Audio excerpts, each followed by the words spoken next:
নমস্কাৰ প্ৰিয় বন্ধু বান্ধৱীসকল মোৰ ইউটিউব চেনেল মিক্স টিপছলৈ আপোনালোকক স্বাগতম জনাইছোঁ। প্ৰিয় বন্ধু বান্ধৱীসকল আজি আমি শিকিম পাছপোৰ্ট ফটো সহজে কেনেকৈ বনাব পাৰি। তেন্তে ভিডিঅ'টো আৰম্ভ কৰোঁ।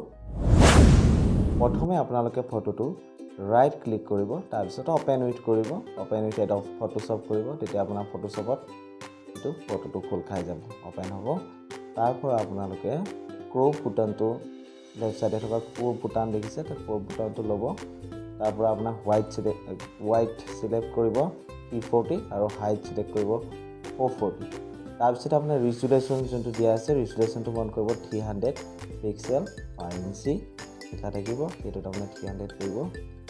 300 কৰি পেলাই আপুনি ফটোটো ক্ৰপেৰে চিলেক্ট কৰিব। চিলেক্ট কৰাৰ পিছতে এনেকৈ মিলাই ল'ব, পইণ্ট কৰি ল'ব, মিডিল কৰি ল'ব চেণ্টাৰ। তাৰপিছতে আপোনাৰ এণ্টাৰ কীটো দবাই দিব, তেতিয়া আপোনাৰ ফটোটো সেইটো হাইলাইটত ক্ৰপ হৈ যাব। তো ক্ৰপ ফটোটো আমি প্ৰথমতে ইমেজটো আমি ব্ৰাইটনেছ কণ্ট্ৰাষ্টটো এডজাষ্ট কৰিম। ব্ৰাইটনেছ কণ্ট্ৰাষ্টলৈ গৈ পেলাই ব্ৰাইট কণ্ট্ৰাষ্ট দিব, আৰু কণ্ট্ৰল এম মাৰিব পাৰে শ্বৰ্টকাট কি, তাতো আপোনালোকে এইটো ব্ৰাইটনেছ কণ্ট্ৰাষ্টটো মিলাব পাৰে। অ'কে কৰি দিব, আপোনালোকে স্ক্ৰীনত দেখি আছে।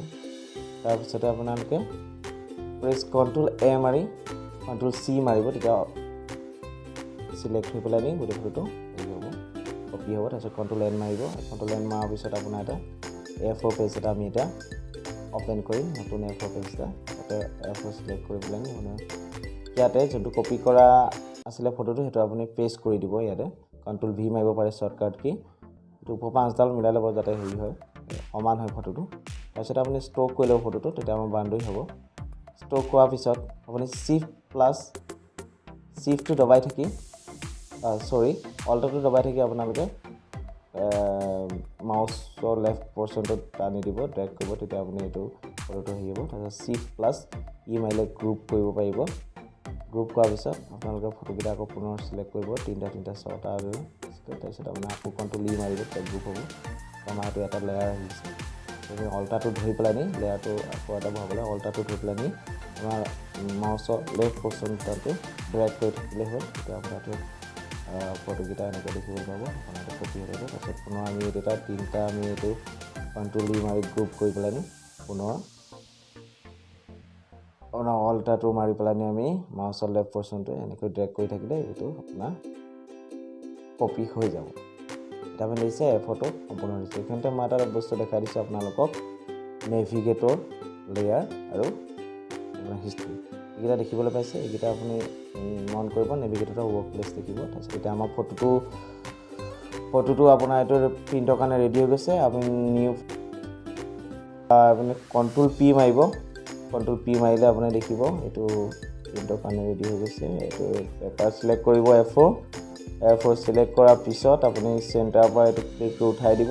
তেতিয়া আমি নিজে কাষ্টম চেণ্টাৰ কৰিম, আমি মিলাই ল'ম ফটোটো, দেখিছে।